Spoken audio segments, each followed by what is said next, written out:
بسم الله الرحمن الرحيم. الحمد لله رب العالمين، والصلاة والسلام على أشرف المرسلين محمد صلى الله عليه وسلم. اللهم من كادنا فكده، ومن بغى علينا فاهلكه، يا من يكفينا ولم يكفيه شيء. اللهم علمنا ما ينفعنا وانفعنا ما علمتنا يا أرحم الراحمين. بريزان، السلام عليكم ورحمة الله وبركاته. تنساتك لخزمة دايك عائشة دبين أم المؤمنين رضي الله عنها. بيش أوي دس بيبكين باسي حزم كرد باسي تيروك كرد بكين لوي بزانين دايك عائشة تون تواني أو همو زانستو زانياري أو أوانا وري قلت لبيغمبر صلى الله عليه وسلم لا دایک و باوچی هەروەها هەڵبژاردەی خوای گەورە بوو لەسەر عەرز. دەجێڕنەوە دەڵێن جارێکیان پیاوێک دەیویست بچتە دەرێ، کلیلەکانی لە دەستی گرت بوو. هەر لەو کاتەی کلیلەکانی لە دەست گرت بوو کارەبایەکەی کوژایەوە، کلیلەکان لە دەستی کەوت و لێی گەڕانەی دۆزیەوە. لە دوورەوە چاوی کەوتە چرایەک، چوو لە بن چرایەکە لە کلیلەکانی دەگەڕا. چەند کەسێک لەگەری لە کلیلەکان دەگەڕان، بەڵام لە کاتێکدا پیاوێک هات وتی لە چ دەگەڕێن؟ گوتی لە کلیلەکانم دەگەڕێن. فەرمووی لەکوێ بزرتان کردیە؟ گوتی لە ژوورێ بزرم کردیە. گوتی شتێکت لە ژوورێ بزر کرد، لێرە چۆن دەیبینیەوە؟ با ئێرە ڕووناک بێ. مەبەستم لێرە هەموو شتێک کە ئەتوو دەستی پێ دەکەی لە ناخەوە دەستی پێ بکە، لەو خاڵە دەستی پێ بکە کە پێویستت پێیتی. لێرە ئەو چیرۆکە یارمەتیمان دەدا کە چۆن لە دایکە عائیشە تێبگەین، کە چۆن باسی دەکەن. یەک لە نووسەرەکان دەڵێ ئینەها زەهرەة نەبەتت فی شەجەرەة مبارەکەة رەسەخت جذورها في الأرض وارتفعت أغصانها في السماء رضعت لبان الصدق وتغذت على مائدة النبوة التقية النقية التي أنزل الله تعالى براءتها من فوق 7 سماوات. طبعا دایکی بڕواداران لە دارێکی پیرۆز کە ڕەگەکەی لە ئەرز و لقەکانیشی لە ئاسمان بە شیری ڕاستگۆیی لەسەر سفرەی پێغەمبەرمان صلی الله عليه وسلم لە خودا ترس و بێگەرد و کە خودای میهرەبان لە ئاسمان بەراعەتی حەزرەتی عائیشەی دەرکرد. لەدایکبوونی ئەو زاتە پیرۆزە حەزم کرد پێش ئەوەی باسی لەدایکبوونی ئەو زاتە پیرۆزە بکەم، باسی ئەو ژینگەیە بکەم کە دایکە عائیشە تێیدا لەدایک بووە. ئەو ژینگەیە کە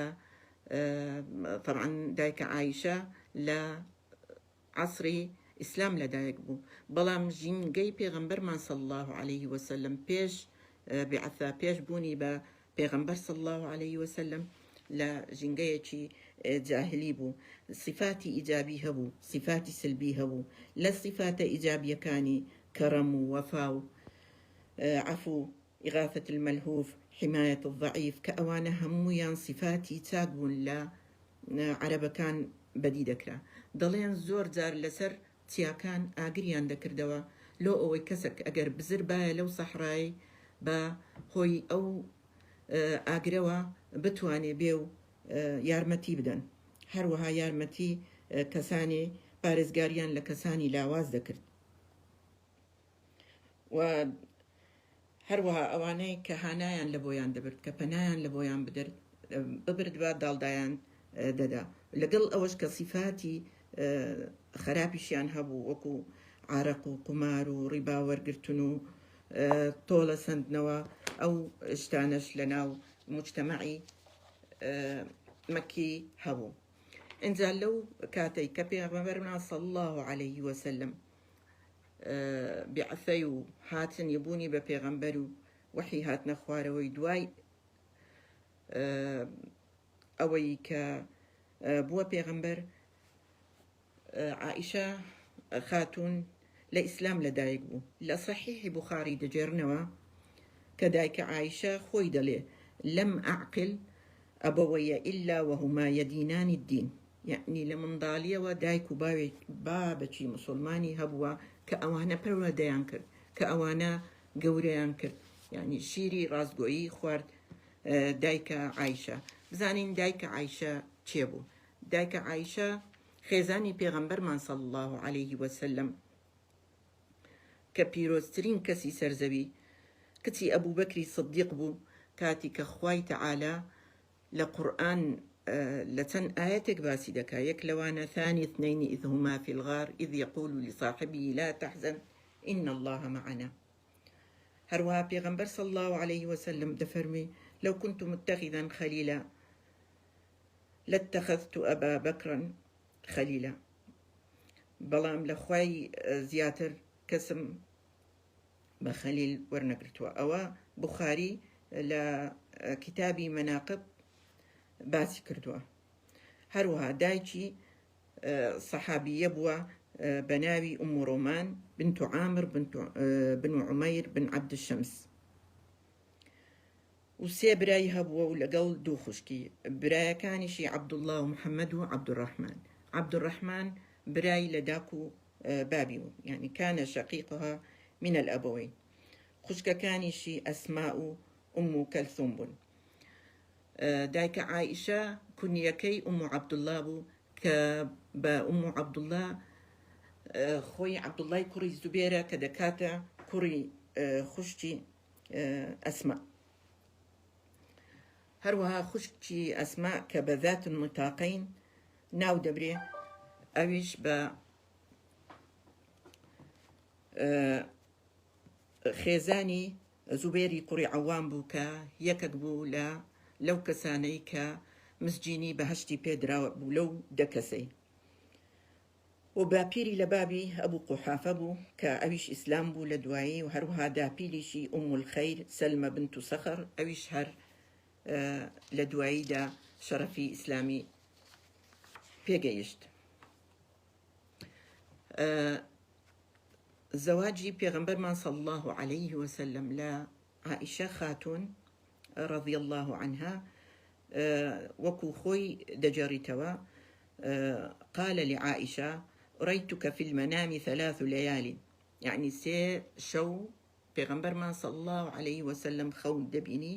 فجاءني بك الملك في سرقة من حرير فيقول هذا امرأتك فأكشف عن وجهك فإذا أنت هي فأقول إن يكن هذا من عند الله يمضيه. أوش متفق عليه. تيروتشي دایکە عایشە لە کاتی شوکردنی بە پێغەمبەرمان صلی الله عليه وسلم دەڵێ دوای مردنی خەدیجە رضي الله عنها کە هەتا پێغەمبەرمان هەمومان دەزانین لە کتابی سیر باسی دەکەن هەتا دایکە خەدیجە وەفاتی نەکرد پێغەمبەرمان صلی الله عليه وسلم هیچ ئافرەتەکی تری نەبوو. خەولەی کچی حەکیم خێزانی عوسمانی کوڕی مەضعون دەڵێ دوای مردنی خەدیجە داوام لە پێغەمبەر کرد کە ژن بینیتەوە، ئەویش فەرمووی چێ بینم؟ فەرمووی ئین شئت بکرا و ئین شئت ثەیبا، يعني ئەگەر ویستت کچ بینی، ئەگەر ویستت کەسێک کە پێشتر مێردی کردبی.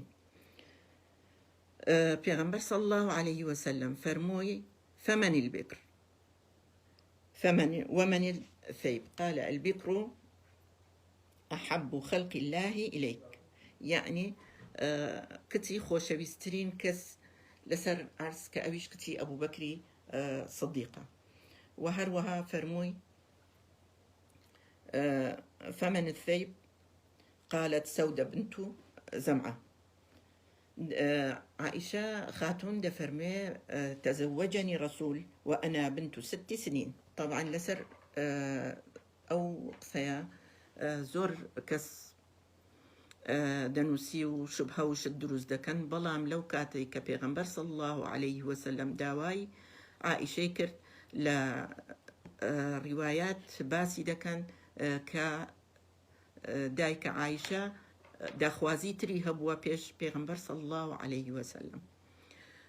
لە 6 ساڵی داوای دەکا، بەڵام لە 9 ساڵی کاتی کە هیجرەی لە بۆ مەدینە دەکەن، لە 9 ساڵی پێغەمبەر صلی الله عليه وسلم دەیگوازیتەوە، هەر خۆی دەجێڕیتەوە، دەڵێ نەخۆش بووم، هەموو پرچم هەڵوەرە، بەڵام کاتی کە چابوومەوە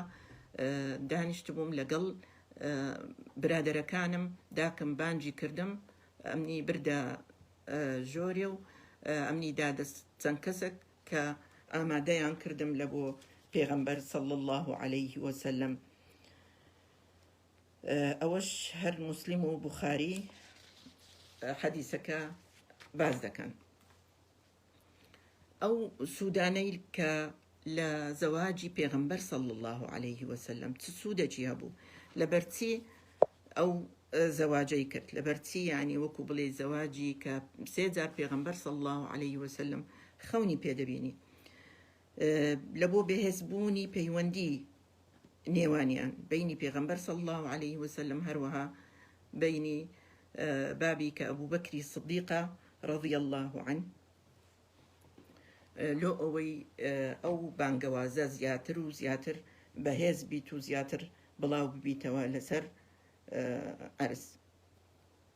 هەروەها لە بۆ ئەوەی دایکە عائیشە زیاتر شارەزای ئەو دینەبی لە قوتابخانەی پێغەمبەر صلی الله عليه وسلم، لەو قوتابخانەیە فێرە دین بی و تێگەیشتن و هەروەها ئەو ئەحکامانەی کە لە بۆ پیا و ژن و لە بۆ هەموو ئومەی ئیسلامی بە درێژایی مێژوو، چۆن یعنی ئەو ئومەتە چ سوودێکی گەورەی لەو زەواجەی وەرگرتون کە عائیشە خاتون لە 9 ساڵی کە مێردی بە پێغەمبەر کرد صلی الله عليه وسلم، کاتی کە وەفاتی کرد، ئەمە پێغەمبەر صلی الله عليه وسلم 13 ساڵ لە مەککە و 10 ساڵیش لە مەدینە بانگەوازی کرد، دوای ئەو 10 ساڵە وەفاتی کرد. یعنی ئەگەر بێ تەمەنی پێغەمبەرمان صلی الله عليه وسلم یعنی تەمەنی عائیشە لەو کاتەدا بچووک بوو، هەر یعنی دەتوانین بڵێن لە تەمەنەکی هەرزەکاری بوو کە ئێستا زۆر کەس لەسەری پێوە سەرقاڵن چۆن لەگەڵ هەرزەکار تەعامل بکەن. ئەوەشیان ئەگەر بێ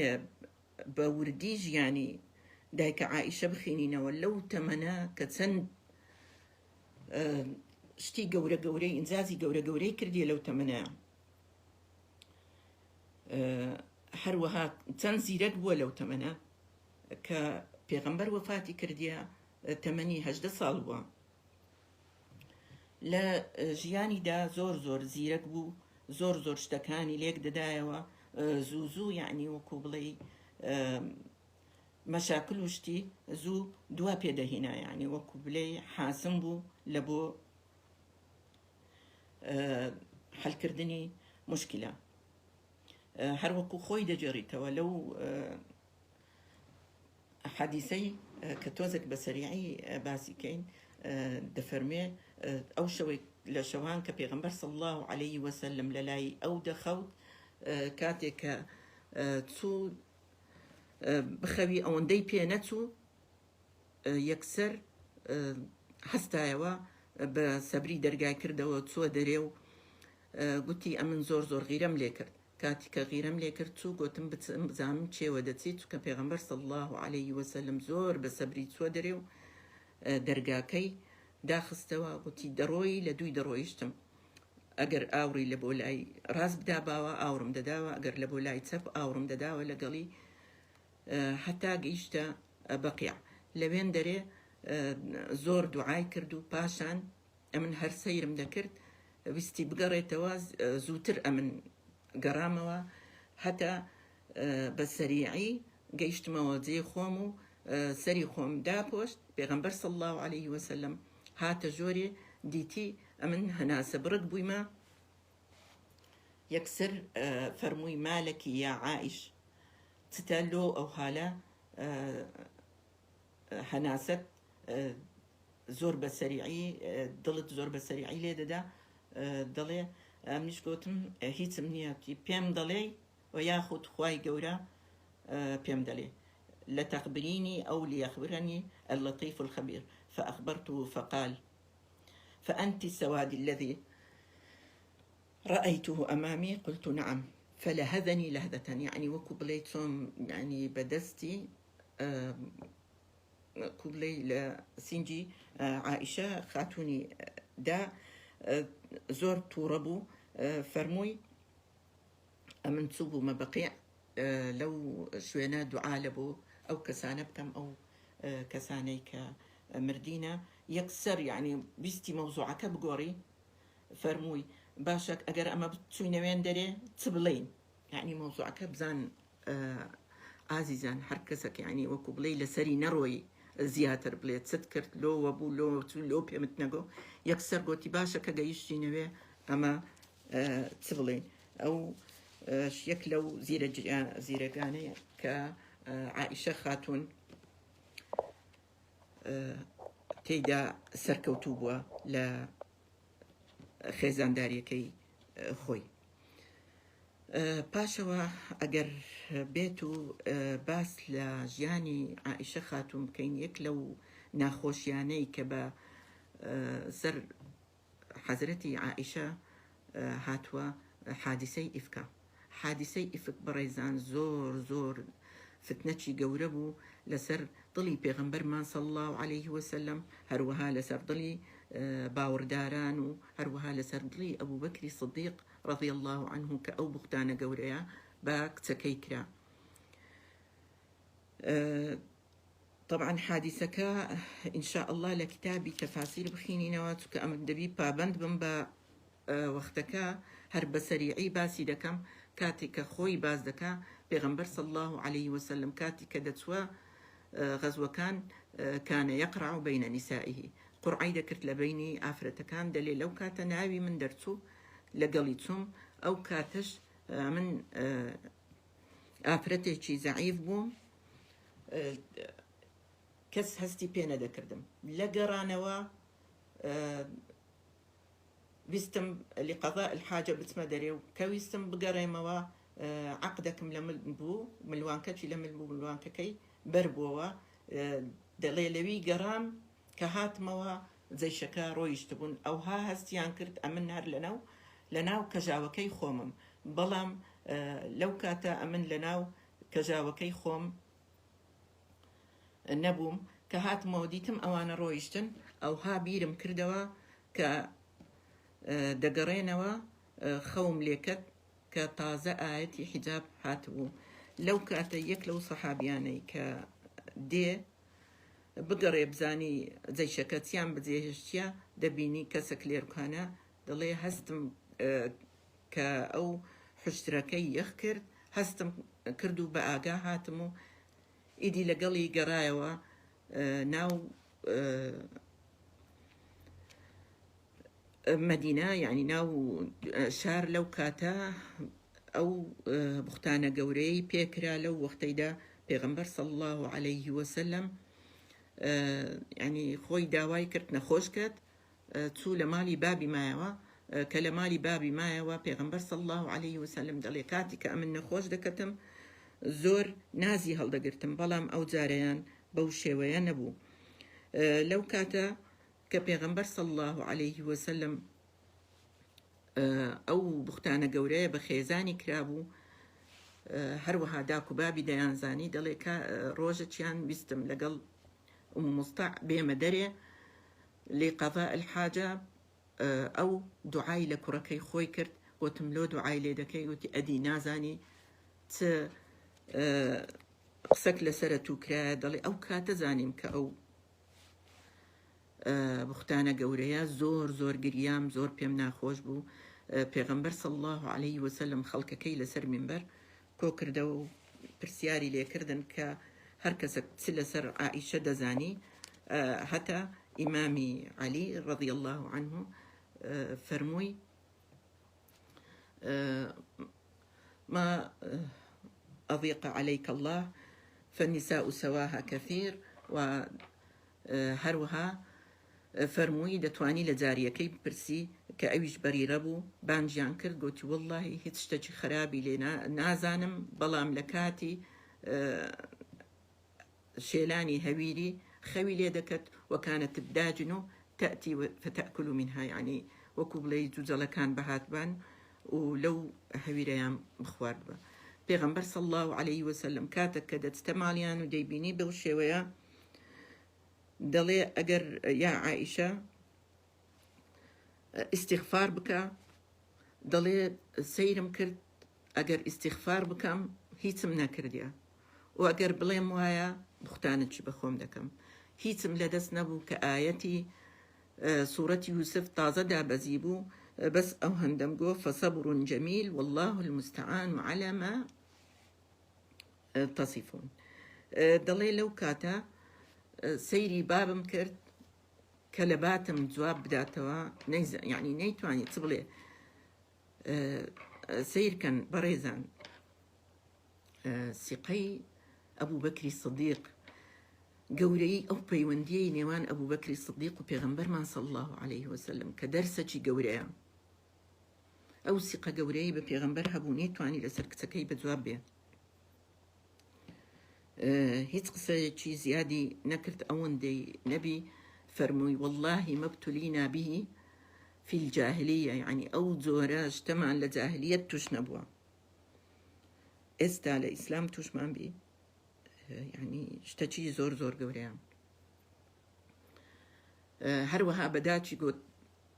ئەتوو قسەچی بکە داکەکەش نەیتوانیت چ بڵێ. دەڵێ لە دلی خۆم زان تەوەکولی عائیشە رضی الله عنها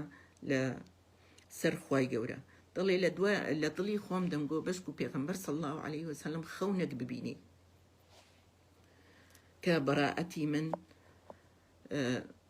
دەربکەوی.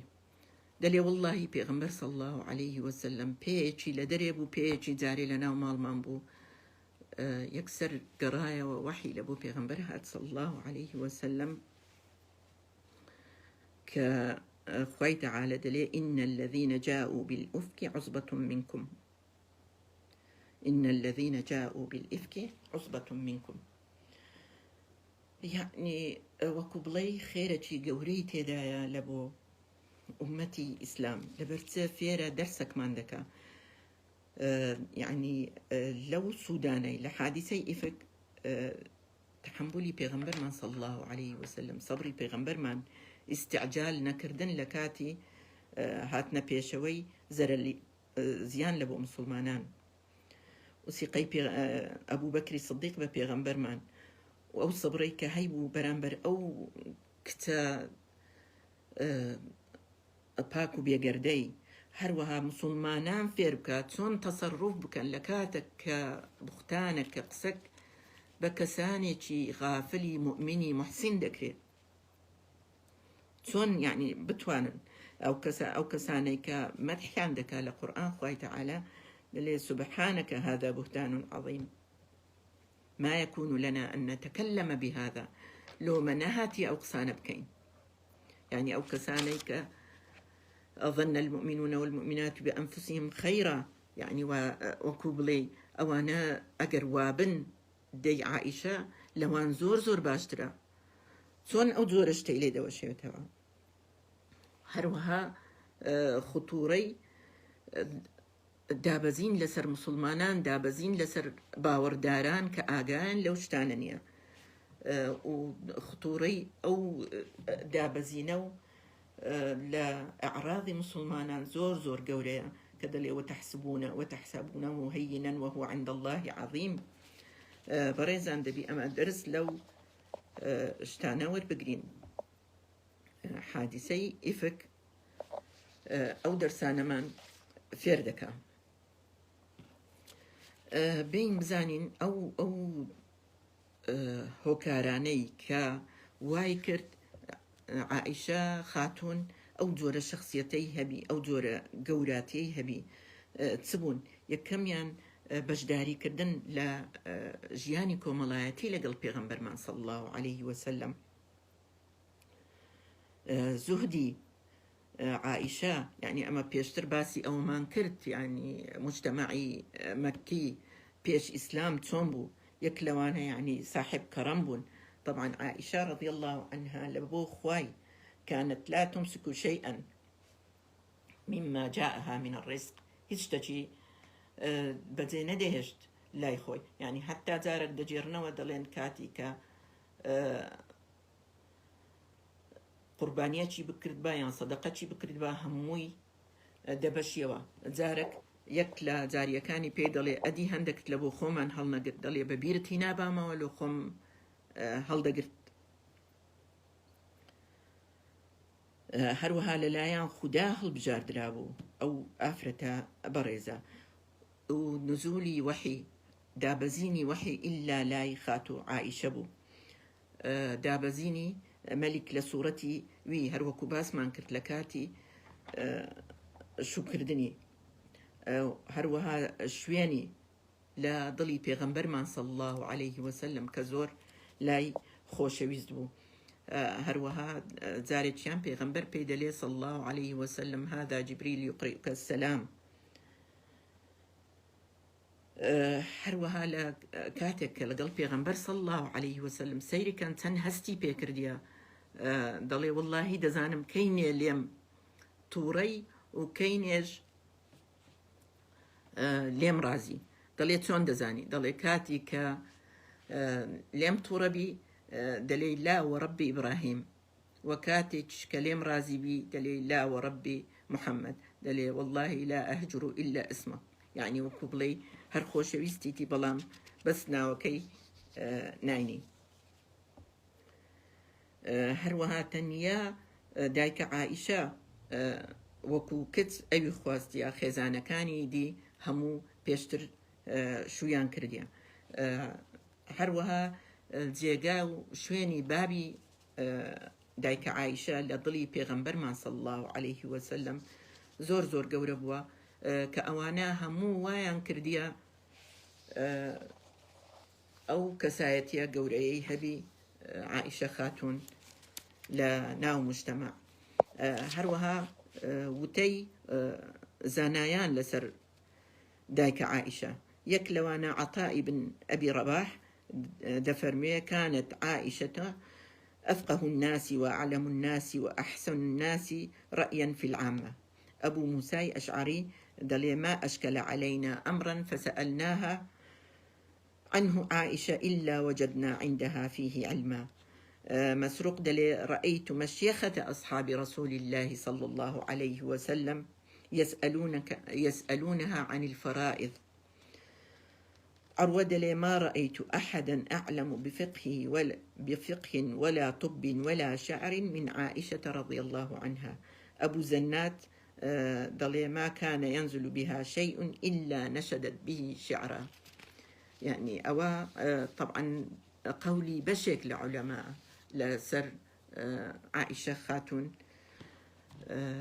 بخوي زورا ناتوانين لو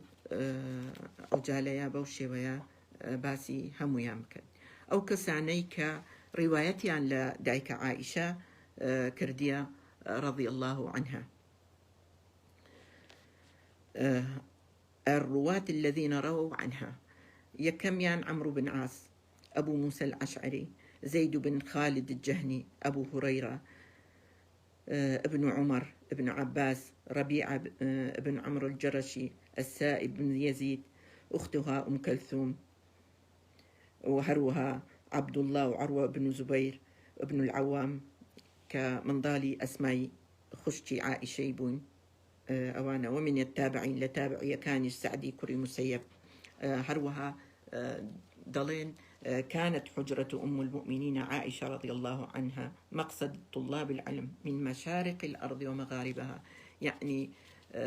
حجري جوري دايك عائشة مستمر خلكانك رويان تذكرت لبو ورقلتني علم لا دايكمان عائشة. هروها أو حديثاني، يعني هندك لو حديثاني ك دايك عائشة روايتي كرديا. لو أنا دفرمي عن عائشة رضي الله عنها قالت كان النبي صلى الله عليه وسلم يعجبه التيمن في تنعله وترجله وطهوره وفي شأنه كله، يعني دائما حسي ذكرت با راستا دست بيبكى. هەروەها دەفەرمێ دەڵێ جارێکیان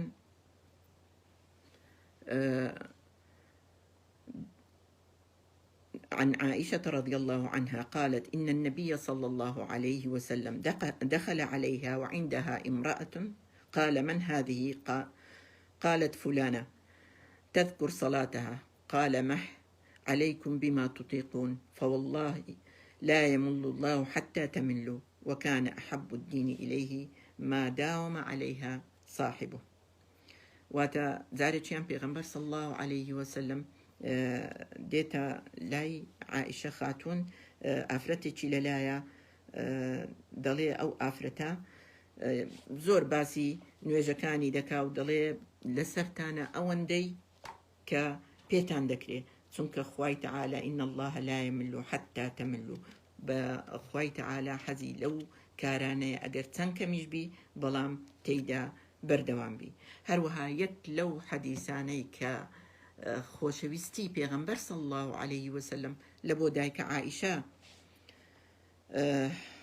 دەردەبڕی هەر لە خۆیەوە دەجێڕنەوە دەڵێ عن عائشة رضي الله عنها قالت خرجنا مع رسول الله صلى الله عليه وسلم في بعض أسفاره حتى إذا كنا بالبيداء أو بذات الجيش انقطع عقد لي يعني ملوانك كي ليد بيتوا فأقام رسول الله صلى الله عليه وسلم لالتماسه وأقام الناس معه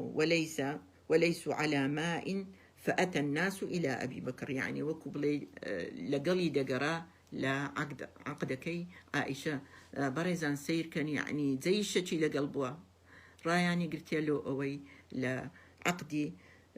خاتو عائشة دقري يعني تماشاكين أين نحن منهم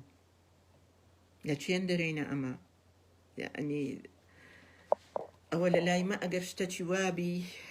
تمام بيدا قوتريا ضليل لو كاتي وليسوا على ماء وليس معهم ماء لنسر وشيبون كشوينا كآوي تدابي ونخوشيان آويان لقلبو ضليل حتى خلق كهاتنا لاي أبو بكر رضي الله عنه فقالوا ألا ترى ما صنعته عائشة أقامت برسول الله صلى الله عليه وسلم والناس ليسوا على ماء وليس معهم ماء فقالت عائشة عاتبني أبو بكر يعني سرزنشتي كرت وقال ما شاء الله أن يقول يعني زورشتي قصي بيقول وجعل يطعنني في خاسرتي يعني وكبلي هر أوها بدست أوي دكر ديقول نمدتواني ندى زلامه إلا لبر أوي كاسري بيغمبر صلى الله عليه وسلم لسراني عائشة خاتم بو فلا يمنعني من التحرك إلا مكان رسول الله صلى الله عليه وسلم على فخذي فقام رسول الله صلى الله عليه وسلم حين أصبح يعني هستانوا بانجي بياني دابو حين أصبح على غير ماء فأنزل الله آية التيمم يعني لو كاتوا آية يعني سبب نزول آية تيمم أو حدث بوا بوشويا فقال أسيد بن حضير ما هي بأول بركتكم يا آل أبي بكر قالت فبعثنا البعير الذي كنت عليه يعني لو واشترقران كعائشة لسريبو فوجدنا العقد تحته يعني عقد كيان لبي دوزيوا هروها بريزان أو حديثي دايك عائشة لبو بيغمبر ما عند جريتوا صلى الله عليه وسلم حديثة زور مشهورة حديث أم زرع يعني بو بليانات وانا باسي بكم بس بيتاني دليم هر خوتاني إن شاء الله بيخي النوا كلصحيح بخاري لكتاب نكاح باسي دكا باب حسن المعاشرة مع الأهل حديث كجماري بينصتو 5189 طبعا أو حديثة ل بيغمبر صلى الله عليه وسلم دجرنوا هروها شيخ أبو إسحاق خويني لا يكل محاضرة كاني هربناوي ليلة في بيت الرسول زور بدواني باسي دكا ئەگەر بچنە قەناتەکەی بە جوانی جۆتان لێبی کە 11 ئافرەت دادەنیشن وتعاهدنا وتعاقدنا أن لا يكتمن من أمر أزواجهن شيئا هەریەکە باسی مێردی خۆی دەکا و چەند کەسانێک بە خراپە و چەند کەسانێکیش بە باشە. یازدەمینیان ئومو زەرعە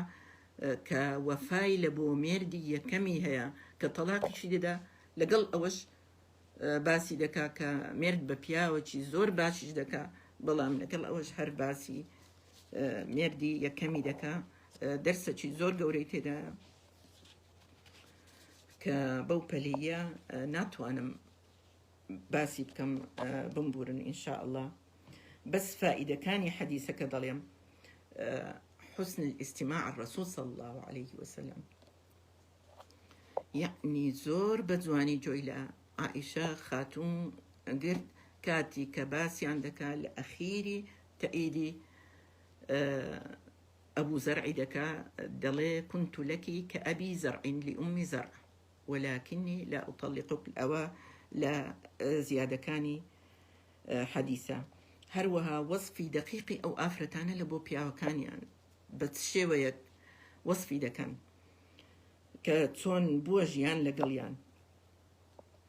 و یعنی کە معاشرەی زەوجی، یعنی لە ناو خێزان کە دەژی بەڕێزان کاتێک کە ئافرەتەک و پیاوەک بەیەکەوە دەژین، ئەو ئافرەت و پیاوە کە دەی باسییان دەکەی زۆر جار، یعنی کاریان خوا نەخواستە کە دەکەویتە محکەمەش، یعنی کو بڵێ منصف نینە لە باسەکان، نە پیاوەکە نە ژنەکەش ناتوانن ئەوها بە دەقیقی باسی بکەن. یەک لەو شتانەی کە بمەوێ باسی بکەم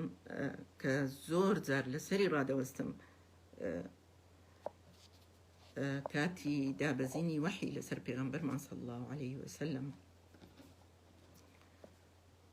کە دێتەوە ماڵێ خاتو خەدیجە رضي الله عنها چی پێ دەڵێ؟ دەڵێ والله لن يخزيك الله أبدا، خوا کو بڵێ ڕیسوات ناکە لە بەرچی چەند صفاتێکی هەیە پێغەمبەر صلی الله عليه وسلم. ئەمە هەموو جارێ باسی دەکەین دەڵێن چۆن ئافرەتێکە بزانە چۆن باسی پێغەمبەر دەکا صلی الله عليه وسلم، بەڵام ئەو ئافرەتە چی لە پێغەمبەر دیتیە صلی الله عليه وسلم کە پیاوە، یعنی دەبی پیاویش ئەو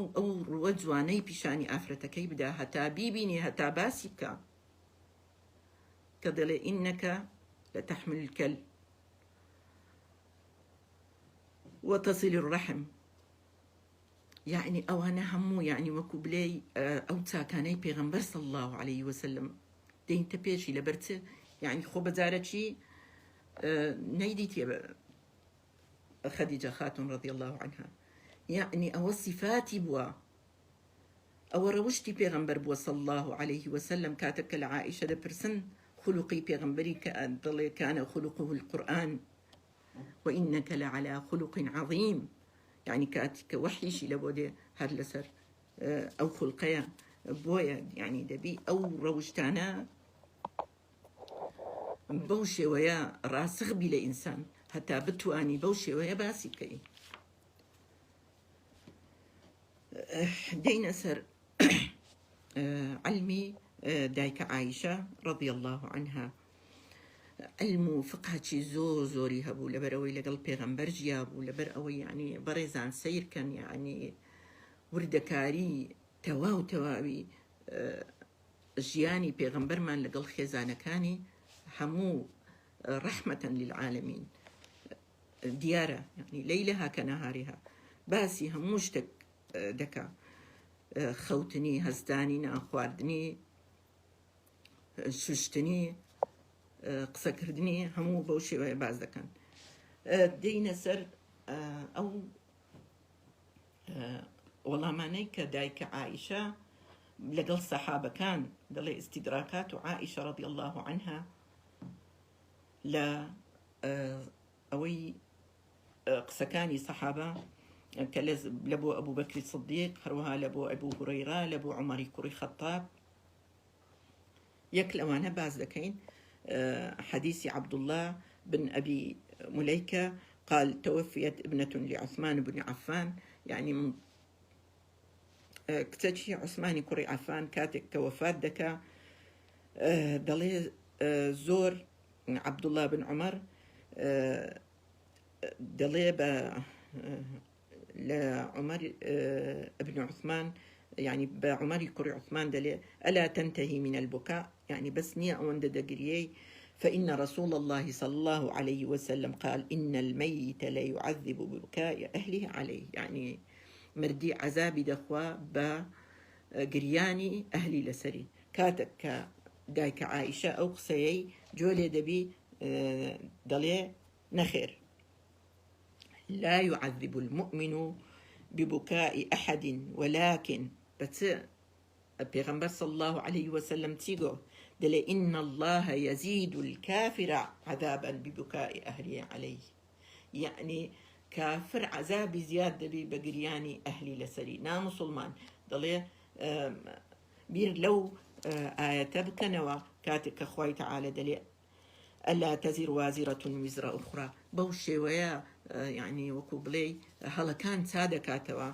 لا طبعا أوا يكلواني لا عمري كوري خطاب يعني كجولي بوشي ويا باسي كردي بلام دايك عائشة لبومان راسي دكاتوا هروها لا زورين لصحابة كان بوشي ويا راستي عندكاتوا برزان دينا سر فتنەی زۆر گەورە کە ئەویش لە زمانی لەسەردەمی عائشە رضی الله عنها کە لە يعني ژیانی ئەو ڕوویدایە ئەو فتنەیە حەقیقەی ئەو ناخۆشیەی کە بینی علی کوڕی ئەبی تاالب و دایکە عائشە کە زۆر جار يعني حەزم کرد ڕەدی ئەو شوبهەیە بدەمەوە بە شێوەیەکی يعني کوبڵێ تۆزێک پەلا حەز دەکەم خۆتان بخینن لە زۆر لە کتابەکان کە لە دوایی ئیشارەتی پێ دەکەم دەڵێ لە کاتێکدا ئەو فتنەیە دروست بوو طبعا فتنەی زۆر زۆر گەورە بوو لە تاریخی ئیسلام کاتی کە ئیمامی عوسمان دەکوژرێت طبعا ئیمامی عوسمان کوڕی عەفان لە خلفاء راشدين سيم خليفة بو كاتك كدا كجري مسلمان كان ببي خليفة دبينان نزيكي بينز روج أو هذا منين برأي مهاجرين وأنصار كزور زور داوا لعلي كري أبي طالب دكان كبوشي ويبي أو ببيتا خليفة مسلمانان لؤوي مسلمانان ببي خليفة نمينين لو كاتيدا يعني كباسي دا كان حز كان جوان جويلي بقرن طلحة وزبير أوانش بيعيد دنا إمامي علي كاتك بدايتي خلافك بتسدس بيدك دلي دواي دوروش كعلي كري أبي طالب دبيتا خليفة مسلمانان طلحة وزبير داواي ليدا كان ك حد يقيم الحد على قتلة عثمان يعني أو كساني ك إمامي عثمان ينكشتيا بطوليان لي ورقريتوا بلام إمامي علي رفضي أو شتيدك لبرت تك علمي بيا تك علمي بكتابي خوايها تك دزاني فتنتي قوري دواي دروز دبي تدلي قال لا أملك القوة التي أقيم الحد لقتلة العثمان يعني استا لو دماي ناتوانم أمن أو شتبكم لو روجا ديزاني يعني قوتي أو كاتت سندا هروها لو كاتت طبعا بقسي طلحة وزبير ناكا ولولاش لبو معاوية كري أبو سفيان بيعي دنيرن رفضي بيعك دكاك بيعي نادات علي لبر أوينية دايوة بميت خليفة مسلمانان لبر حكمنية لبر منصبنية لبرتيا لبر أوي لو كاتيك أو لشامبو خيزاني عثماني كري عفان نائلة خاتون کراسەکەی عوسمان لەگەڵ پەنجەکانی خۆی کە دیفاع لە ئیمامی عوسمان دەکا پەنجەکانی خۆی کە دەبڕێ دەنێری لە بۆ معاویەی ئەویش چ دەکا هەڵی دەواسی لە مینبەری لە مەسجدی دیمەشق خەڵکەکە بەیعەی بە معاویە دەدەن نا لە بۆ خلافەت بەیعەی دەدەنێ لە بۆ تۆڵەسەندنەوەی خینی عوسمانی کوڕی عەفان چکە بەو شێوەیە بووە لێرکانە طبعاً دژمنی مسلمانان ئەو شوبهانە دروست دەکەن ئەو درۆیانە دروست دەکەن بەو شێوەیە کە باسی دەکەن هەر یەکە بە شێوەیە بەڵام طائفەتی عولەما نەبی بە تەواوی کە ئەو باسانە نەقل دەکەن کە ئەهلی عولەمای سونەنە کە بە تەواوی دێن ڕیوایەکان بە سەنەدەکانی خۆشیان باز دەکەن ئەوش لە تاریخی بیدایە و نیهایە و هەروەها تاریخی تەبەری باسی دەکا طبعا کە بەو شێوەیە دەبی ئیمامی عەلی ڕەفز دەکا کە تۆڵەی عوسمانی کوڕی عەفان بکاتەوە لەو ئێستادا ئەوانە تووڕە دەبن کە تووڕە دەبن دێنە لای دایکە عائیشە باز دەکەن ئەویش لۆ ئەو کاتە لە مەدینە نییە لەبەر مەوسمی یعنی وەکو بلەی فەریضەی حەج یعنی لە حەجە لە مەکەی دەبی کە لەوێن دەرەیە داوای لێ دەکەن دەڵێن بەو شێوەیە یعنی لەوێ جۆی لێ دەبی کە عوسمانی کوڕی عەفان کوژرایە بەڵام هەڵدەستی چ دەکا بەوەی کە ئینسانەکی هەروەکو گۆتمان فەقیهە بەلیغە خوتبەی دەدا لە خوتبەکەی داوای خینی عوسمانی کوڕی عەفان دەکا طبعا ئەوانە بەرەو بەسرا دێن کە بەرەو بەسرا دێن لەوێن دەرێ کە دەگەنەوێ عەلی کوڕی ئەبی تاڵب کە لە مەدینەیە ئەویش حەز دەکا دەربچی لێرکانە قەعقاعی لە بۆ یان دەنێری قەعقاع لە بەدایکە عائیشە دەلێ یا ئومە ما جاءك لۆ هاتی على دەلێ ما ئیرودی إلا الإصلاح يعني وەکو بلێ لە بۆ ئیصلاحاتی مە لە بۆ ثەری عوسمانی کوڕی عەفان کاتێک کە ئەوانە بە قسەی یعنی قەعقاعوەیان لێ کە رازی بن بەوەی ئێستا لە ئێستادا ئەمە ناتوانین تۆڵە لە داوای خینی عوسمان بکەین تۆڵە لەو کەسانە بکەین کە عوسمانی کوڕی عەفانیان کوچ ڕەضی الله عنه ئەوانە رازی دەبن لەو شەوە جەیشی هەردوو لا جەیشی ئیمامی عەلی و جەیشی حەزرەتی عائیشە ڕەضی الله عنها کە زوبێر و تەڵحەی تێدایە بێدەنگ دەبن لێرکانە لەسەر ئەوەی کە پێک بێنەوە یعنی کاتێک کە پێک دێنەوە لێرانە ئەو کەسەی کە ئاگری ئەو فتنەیە خۆش کرد عەبدوڵڵا بن سەبە یعنی ئینسانێکی خەبیثی منافق چ دەکا هەڵدەستی جەیشەکەی دابەشی دوو بەش دەکا بەشەکی دەنێریتە ناو جەیشی عائیشە کە خەڵکێکی زۆر لەگەری هاتن داوای تۆڵە لە خینی عوسمانی کوڕی عەفان دەکا و بەشەکیشیان دەنێریتە لای جەیشی ئیمامی عەلی رضي الله عنه طبعا لێرانە فتنەکە بەو شێوەیە دەست پێ دەکا هیچ یەکیشیان حەزیان لێ نییە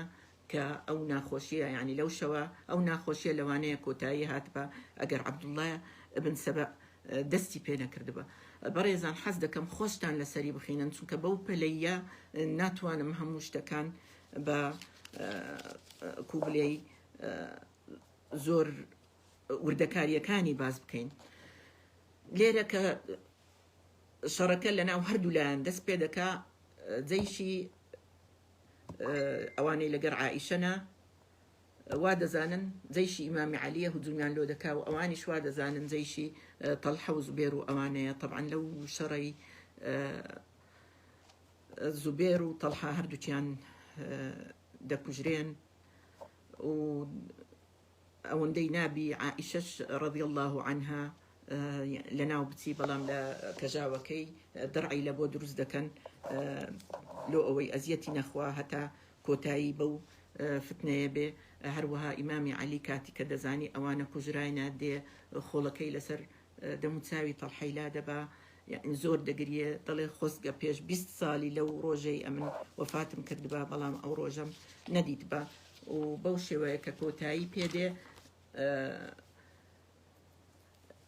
کوڕی ئەبوو بەکری سدیق دەنێریتە لای عائیشە کە دەکاتە برای خۆی و لۆ ئەوەی بیباتەوە حتا مەدینە حراسەتی دەکەن. هەر لەو ڕۆژەوە عائیشە رەضی الله عنها چەند دەڵێ بە بیری دێتەوە ئەو ڕۆژە دەست بە گریانێ دەکا کە بزانن بەڕێزان هیچ یەکیان لە بۆ شەڕ نەهات بوون بەڵام دوژمنانی ئیسلام بەو شێوەیە باسییان دەکەن. بەو شێوەیە دەبی ئەگەر ئێمە بین فەضائیلی عائیشە باز بکەین یعنی دایکە عائیشە زۆر زۆر گەورە و زۆر لێ هاتوو بووە هەروەکو خۆی باز دەکا. قالت عائشة رضي الله عنها فضلت على نساء النبي صلى الله عليه وسلم ب10 قيل ما هن يا أم المؤمنين قالت لم ينكح بكرا غيري يعني بس عائشة كتبوا كخواستيتي لم ينكح امرأة أبواها مهاجران غير يعني هيت آفرتك داكو بابي مهاجر نبونا غيري عائشة وأنزل الله براءتي من السماء براءتي هر وكل حادثي إفك باسمان كرت براءتي عائشة خاتون لأسمان هاتوا وجبريل عليه السلام لصورتي أو كاتك زواج دكار وكو باسمان كرت لشيوي عائشة هاتيا. وهذا اللي كنت أغتسل أنا وهو من إناء واحد يعني لقلبي غنبر صلى الله عليه وسلم ليك شوين ليك باب لمتش سريان ششتيا وأوي بس لقل من أوهابوا غيري آفرة كانيتر وكان يصلي وأنا معترضة بين يديه. هروها كاتك نواجي دكرت زور زار أو لو شوينة بوا لو شوينة دريج بوا عائشة خاتون پیغمبر صلى الله عليه وسلم نواجي كرديا. وهروها پیغمبر كوفاتي كرت صلى الله عليه وسلم وقبض الله روحه وهو بين سحري ونحري. ولو شوش وفاتي كرديا كان يدور علي فيها يعني أو شوائي حزرتي عائشة وهروها لا روايتكاني دي كباسي دكات ضلي إذني لا آفرتكاني دي ورقرتيك للاي عائشة بي وهروها لمالي وي نجرايا ووحيش هر للاي أو لبوي هات تخوار وكان ينزل عليه وهو معي ولم يكن ينزل عليه وهو أحد من نسائه غيري يعني لقل هيتيك لا آفرة كان نبوة غيري عائشة رضي الله عنها. هروها دايك عائشة قد وبوا لبو ورقرتني زانستو زانيرة كان. هروها مسند عائشة رضي الله عنها كبريتب ولا نزيكي 2200 دا حديث كسطو حفتا وتسار لو حديثانا مسلمو بخاري لسري كوكن كبنزاو تساريان بخاري تنيا روايتي كردو هروها شستو حفتيش مسلم روايتي كرديا. يعني دايك عائشة حادثة زوري لبيغمبر صلى الله عليه وسلم رواية كردي أوش بهوي وي يعني كتمني بتسوق بوا هروها لقلب بيغمبر صلى الله عليه وسلم لغزوة كاني هروها لكاتي نشتد زيبون وهروها لكاتي سفر كردن لقل بيغمبر من صلى الله عليه وسلم بويا شارة زاي وردو درشتي أو دين بوا. بريزان لكوتايدا باسي وفاتي عائشة دكين رضي الله عنها دلي تمني جيشتا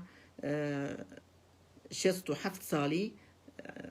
رضي الله عنها كوفاتي كرد همو جياني بسر بطاعتي خوای گەورە هەروەها